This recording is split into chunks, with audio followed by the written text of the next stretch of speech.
Okay, guys, today we will discuss about action of sympathetic and parasympathetic nervous system on heart and blood vessels. Okay.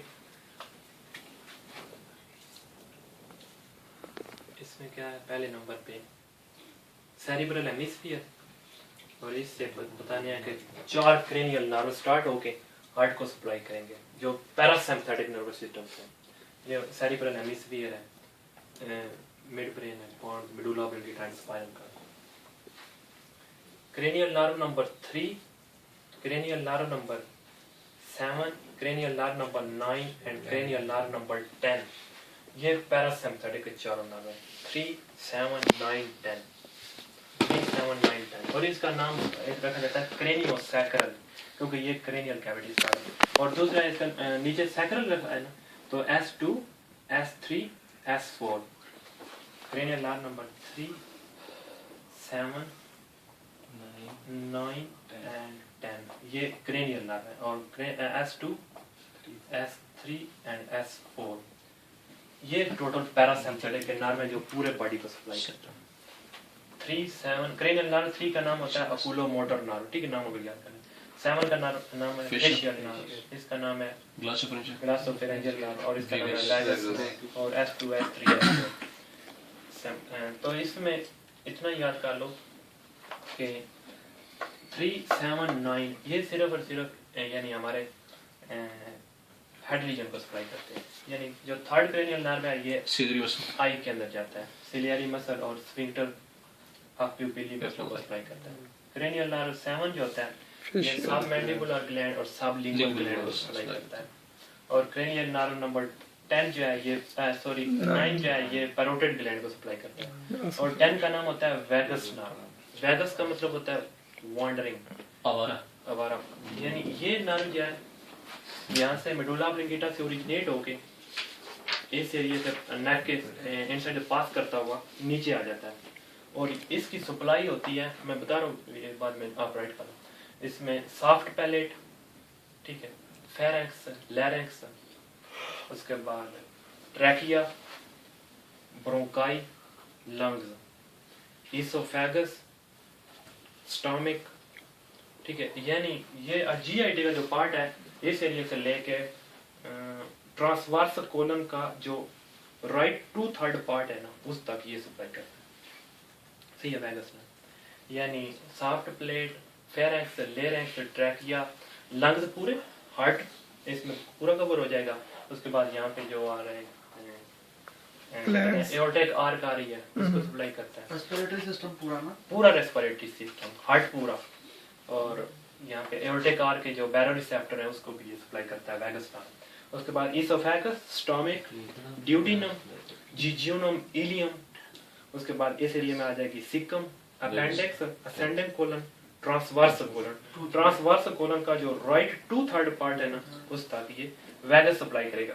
और उसके बाद जो ये नीचे वाला है ना वो ये तीनों सप्लाई करते हैं। यानी left 1/3 of transverse colon, descending colon, sigmoid colon, rectum ये सप्लाई करेगा।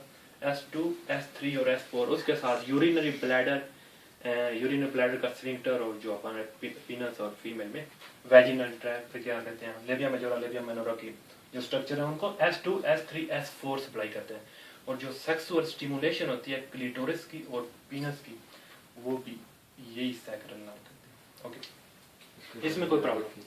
तो वेगस नर्व जो है ये हार्ट को सप्लाई करता है जो कार्डियोवैस्कुलर सिस्टम से आता है।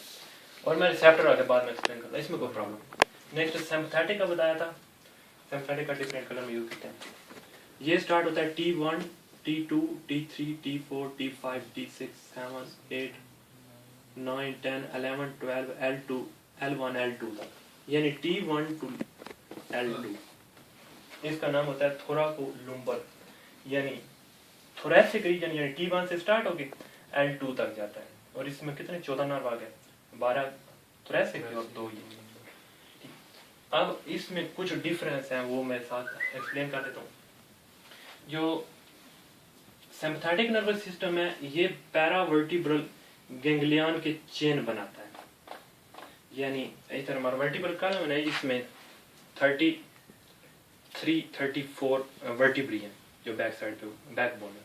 उसके दोनों साइडों पे, बॉडी के दोनों साइडों पे सिंपैथेटिक नर्वस सिस्टम का एक गैंग्लियन का चेन बनता है, और इन चेन को ये सिंपैथेटिक नर्व के, इनको कहते हैं प्री गैंग्लियनिक फाइबर्स, जो स्पाइनल कॉर्ड से स्टार्ट होते हैं और गैंग्लियन तक आते हैं। ये इसको आगे सप्लाई करते हैं और फिर आगे पोस्ट गैंग्लियनिक फाइबर स्टार्ट होंगे। ठीक है, सिंपैथेटिक और पैरासिम्पैथेटिक नर्वस सिस्टम में ये एक डिफरेंस है। सिंपैथेटिक नर्वस सिस्टम के जो प्री गैंग्लियनिक, ये गैंग्लियन है ना, इससे पहले वाला जो नर्व है उसका नाम है प्री गैंग्लियनिक, यानी प्री गैंग्लियनिक न्यूरॉन जो है वो शॉर्ट होता है और पोस्ट गैंग्लियनिक लॉन्ग होता है, और पैरासिम्पैथेटिक का जो प्री गैंग्लियनिक का वो लॉन्ग होता है, और इसी एरिया में फिर आगे इसका छोटा सा गैंग्लियन बनेगा और ब्रांचें निकल के आर्गन को सप्लाई करेंगे, टारगेट को। पैरासिम्पैथेटिक नर्वस सिस्टम का प्री गैंग्लियनिक न्यूरॉन लॉन्ग होता है और पोस्ट गैंग्लियनिक शॉर्ट होता है। सिम्पैथेटिक का प्री गैंग्लियनिक शॉर्ट होता है और पोस्ट गैंग्लियनिक लॉन्ग होता है।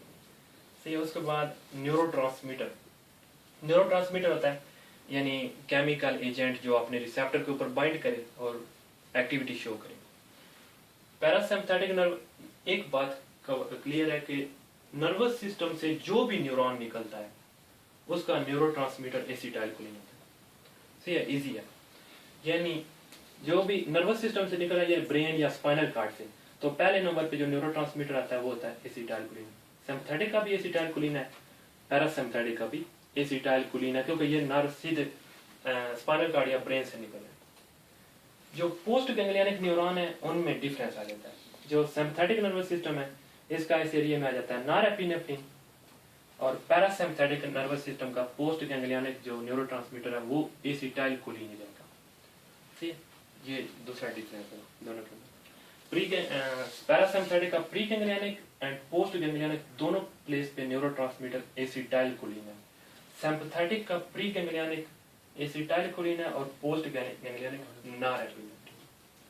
ठीक है, उसके बाद एसिटाइलकोलिन भी अपने रिसेप्टर के ऊपर एक्शन करेगी, नॉरएपिनेफ्रिन भी अपने एक्शन करेगी, वो मैं इसमें कुछ प्रॉब्लम, ये शॉर्ट ओवरव्यू था।